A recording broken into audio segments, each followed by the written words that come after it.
I am Helen and I'm mum to Grace.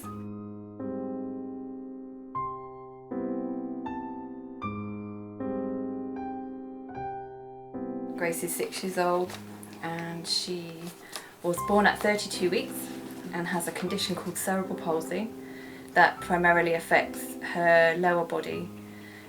She was not able to walk at all and would have no possibility of having any independent mobility.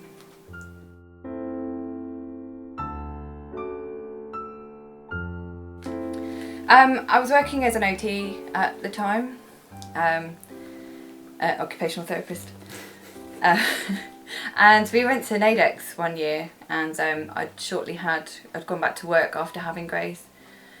We'd found out that she was having the issues, and we knew that there was problems with her mobility.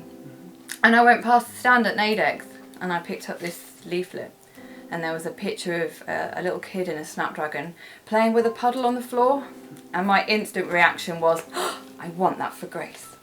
I knew it was the right thing for her.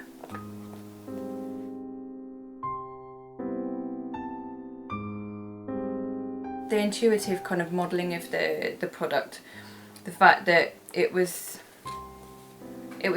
less about I'm controlling my chair and more about, oh, there's a cat, and chasing after it. I liked the design of it so that you could see her and not just her in a chair. I liked the fact that she could be higher up, so and that actually became even more important when she got into schooling and when she was going through the corridors and the kids were swinging their bags, and instead of being really low down, she wasn't getting smacked in the face with bags, she was up at the same level as the other kids. But she was also sitting down on the carpet with them, so she was able to interact appropriately for her age.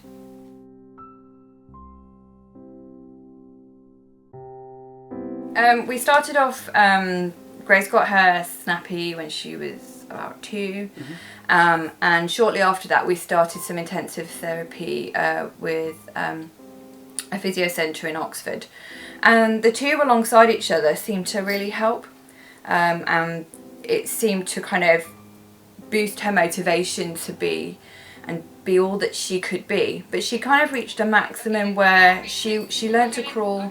And we found out about a procedure in America that would take the tightness away in her legs. So we started to fundraise for that, and she had the operation called SDR in America, and then because of the deformity that had already happened, she had tendon and heel cord lengthening as well. And she's now learnt to walk for the first time in her life. But I think if she hadn't have had the early interaction that she had with her Snapdragon, she hadn't have run over to a leaf to find out what it was and touch the grass, I don't know that she would be as motivated as she is today to be able to achieve her full potential.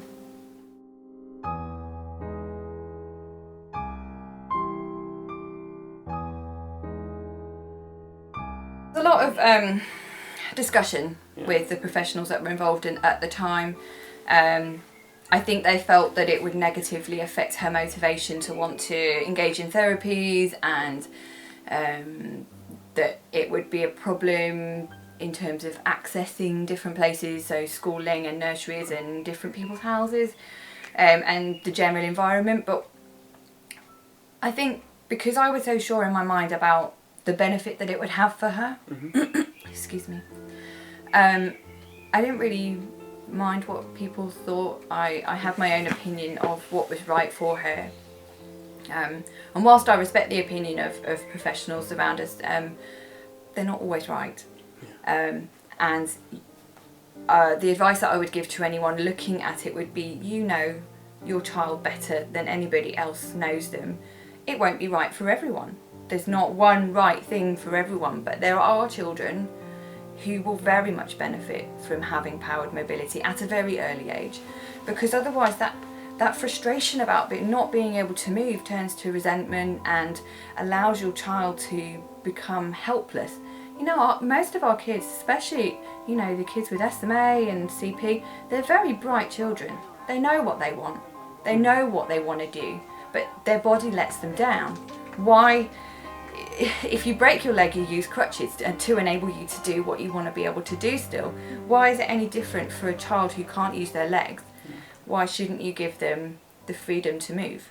It hasn't negatively affected her motivation in any way. In fact, it's increased her natural curiosity and has allowed her to be the person that she is today.